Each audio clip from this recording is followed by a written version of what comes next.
Look at that. That's what I wake up to every morning. Isn't that great? By a show of hands, ladies and gentlemen, who woke up this morning and went, yeah, let's go, let's work. It's great. 1, 2, 3, well done. 4. Oh, my goodness. By contrast, ladies and gentlemen, who jumped out of bed looking a wee bit more like, who was that? Come on, let's be honest. The truth of the matter is, ladies and gentlemen, I suppose a lot of people are a little bit like my friend Garfield here. On the next slide, what really happened to me this morning, ladies and gentlemen, I actually stepped out of the shower and said to my beautiful partner, Elsha, who's with us here today, Elsha, I said, what is it about me that really attracts you to me, Elsha? Is it my ruggedly handsome good looks? Is it my fine athletic body? She said, no, Daz, it's your sense of humour. Righto. It really makes you feel good, doesn't it?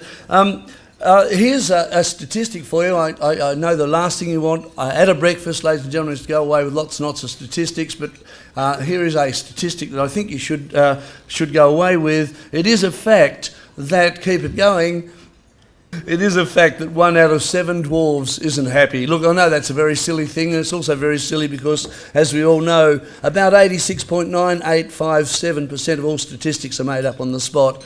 But this is a true thing, because the reality is when we're going to work this morning, we're taking a lot of other things with us, and we might not be happy. And it's really important, I think, that we're in a state of we'll come to it in a moment, but in a state of joy or happiness.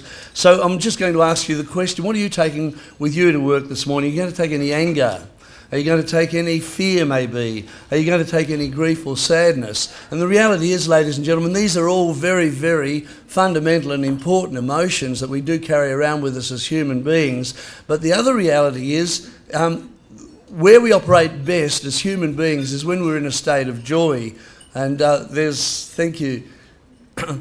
There's lots of things that get in the way of us reaching that sort of joyous state at which we will operate at our optimum. There are those attributes that I just talked about that we might be taking with us, of anger, of fear, of sadness, and these come in various degrees, if you will, on a continuum, from just being sort of slightly miffed that somebody cut us off at the traffic lights this morning to be, absolutely furious because, I don't know, a Nigerian scammer has just taken $10,000 out of our bank account or whatever. So all those other emotions of anger, of fear, of grief and other things will get in the way of us actually operating at our optimum. And I'm not to say, ladies and gentlemen, this is these emotions are to be ignored. They are very important to our well-being, of course, but what I am saying is we shouldn't actually dwell in a cesspool of those emotions. That one of the pathways to getting us back to that state of joy is laughter, and laughter is fundamental to our well-being and good health.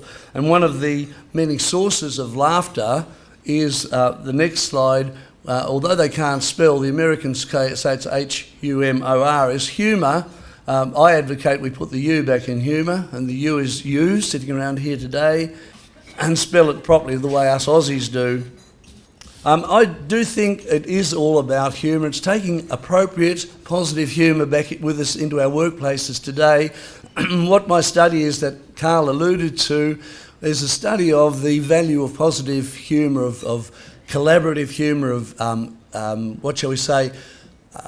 affiliative humour in the workplace. It's not humour that is at all derogatory. It's not humour that's putting people down. It's not bullies using the excuse of I was only joking. It's good, positive, affirming humour, and it has got a good place in our workplaces for all our well-being. The study that Carl alluded to that I'm doing through the University of Tasmania, the School of Management there, is looking at the relationship between positive, appropriate, inclusive humour, if you will, and the positive psychological attributes of hope, of efficacy or confidence, of resilience and of optimism.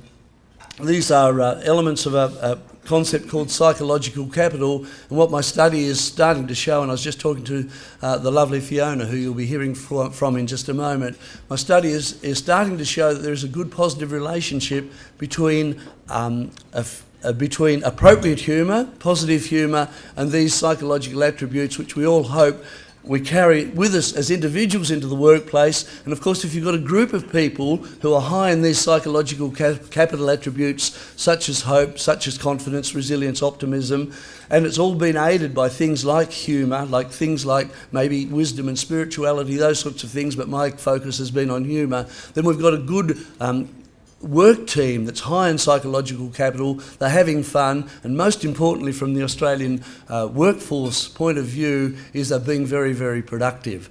That's my little spiel for this morning, ladies and gentlemen. That's my passion at the moment. For the rest of the day, I'm just going to simply introduce the other speakers, but if anybody is interested in learning a wee bit more about my work in the Humour in the Workplace project, please come and have a chat, and we can come and talk to your work teams perhaps.